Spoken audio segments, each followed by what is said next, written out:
Isang Maynila na magbibigay ng caring, safe, modern at beautiful city para sa matiwasay na kinabukasan ng lahat ng Manileño. Isang Maynila kung saan lahat ng mga Manileño nakakapag-aral at tumataas ang antas ng kanilang kaalaman. Isang Maynila kung saan lahat ng Manileño nakakapagtrabaho at nakakahanap buhay ng matiwasay. Isang Maynila na sinusuportahan ang mga may edad, may kapansanan at nangangailangan. Isang Maynila na pinoprotektahan ang mga Manileño laban sa mga nang-aapi at nang-aabuso. Isang Maynila na hindi kayo kinukutungan, hindi namungurakot at hindi kayo pinapahirapan sa inyong buhay.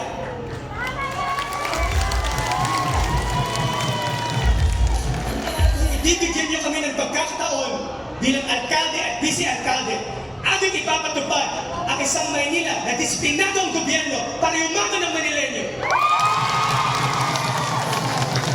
Kasi kung ang gusto niyo ang isang Maynila na hindi kayo kinukutungan, na wala na ang pangungurapan, hindi kayo pinapahirapan, kay Dagang Bayan, Michael Say!